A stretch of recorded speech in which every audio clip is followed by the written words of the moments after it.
की जय। अपने अपने गुरु महाराज की जय। सत्य सनातन धर्म की जय।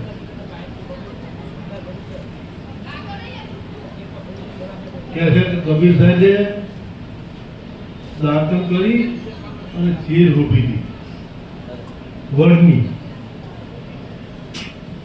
અને અહીંયાથી વડ થયું. અમે ગયા હતા કબીર વડ.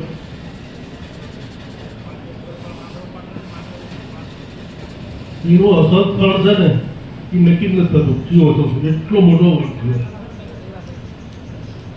વડલો એટલો મોટો થયો છે કે એનું અસર ફળ જ નક્કી નથી થતું. પણ છે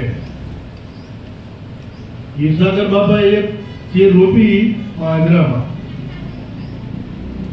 અને બાજરામાં જે વડનું થડ થયું ને, અને એ વડલો એટલો ફૂલ્યો ફાલ્યો, આખી દુનિયામાં ફૂલ્યો ફાલ્યો.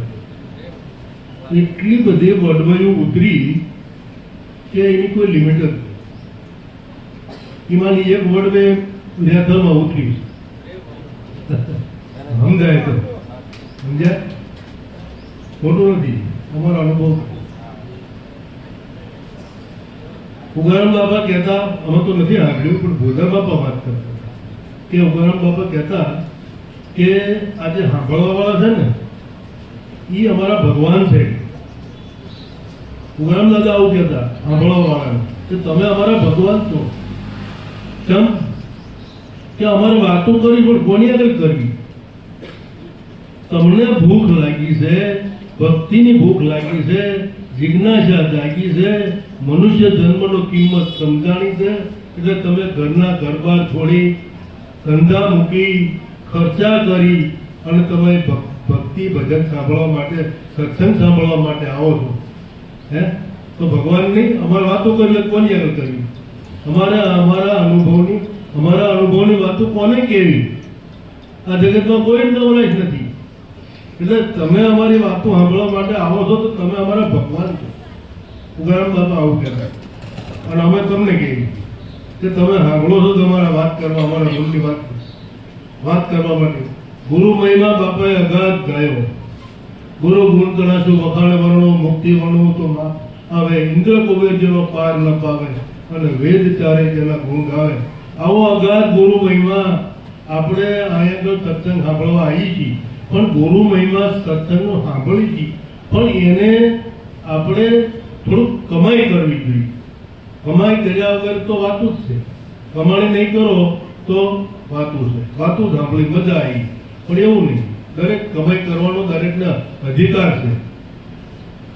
જાતને પૂછીએ સંત કી પૂછ લીજીએ જ્ઞાન, મૂલ કરો તરવાર કા પડ્યા રેન દ્યો જ્ઞાન.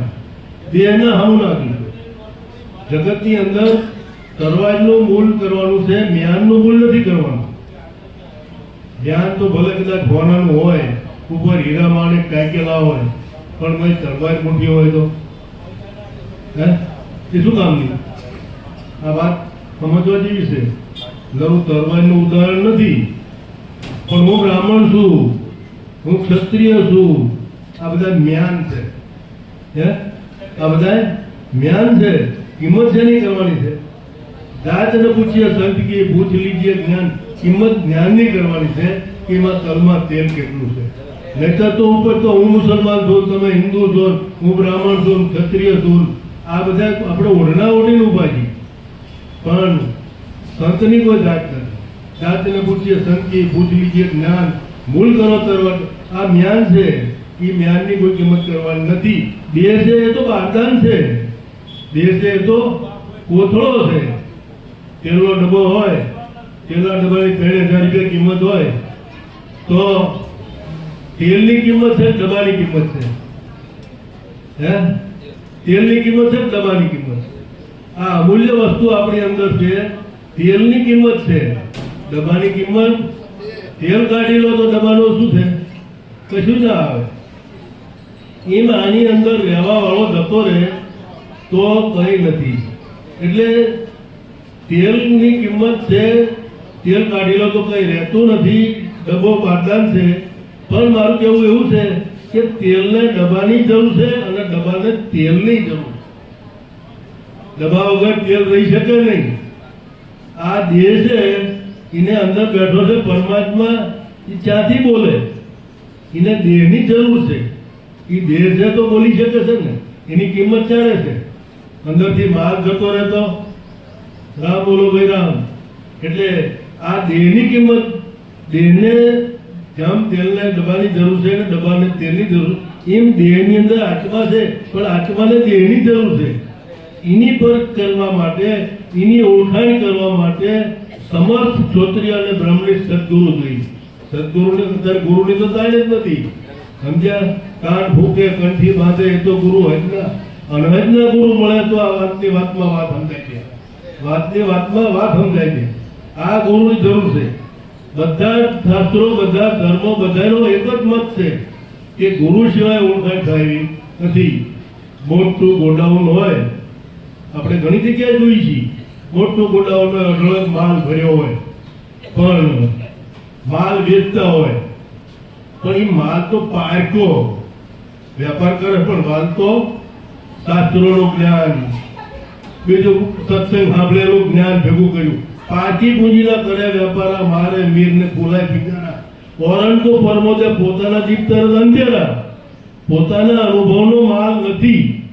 જ્યારે આપણે પોતે અનુભવ કરી શકીએ એવું છે, આપણને માણસનો અવતાર મળ્યો છે, સદગુરુ મળ્યા છે, તો સદગુરુ થકી એની ઓળખાણ થાય. મહાપુરુષોનો શાસ્ત્રોનો મત છે, ગુરુ સિવાય ઓળખાણ થયેલી નથી. ગુરુત્વનું જ આકર્ષણ છે, તો સમજવા જેવી વાત છે.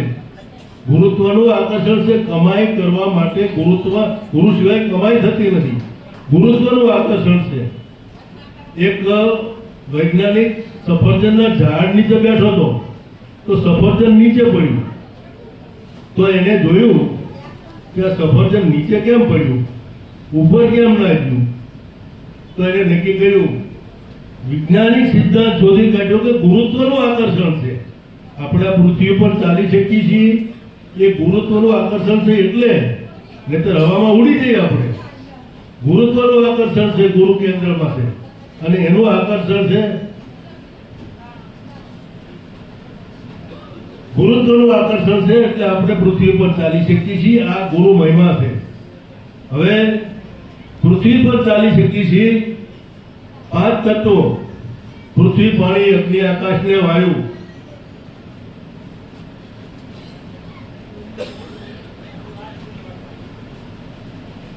પાંચ તત્વો, પૃથ્વી, પાણી, અગ્નિ, આકાશ ને વાયુ.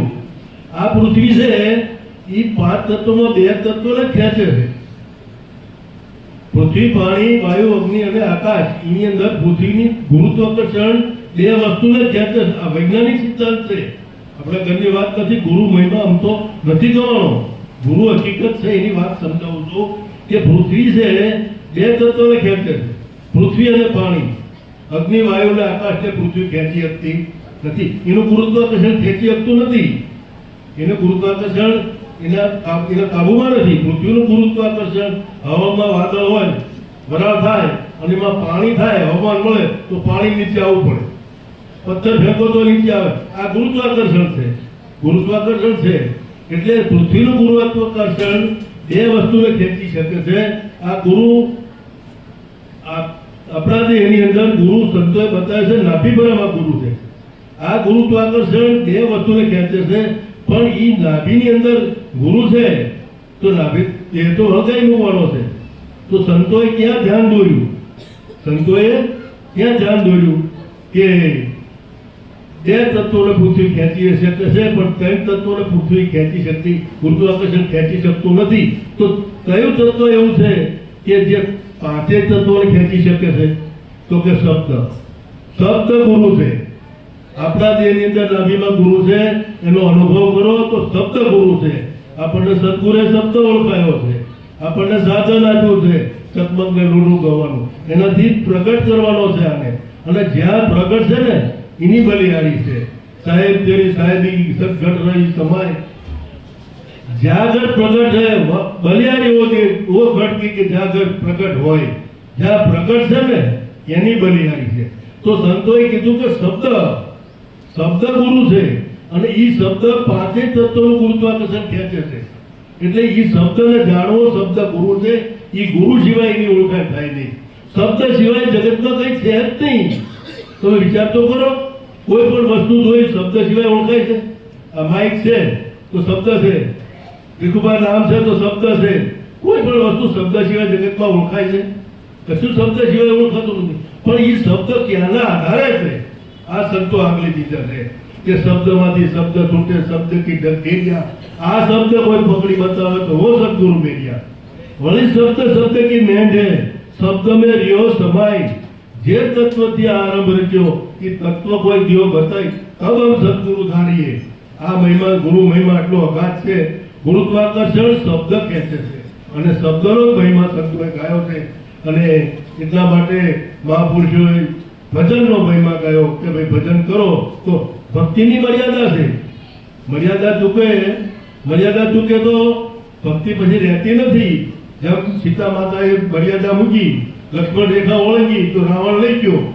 તો ભક્તિ આપણને સદગુરુ મળ્યા પછી તો બીજે ફાંફા મારવાના હોય, આ જગ્યાએ 4 રવિવાર ભરવાનું કામ થઈ જાય.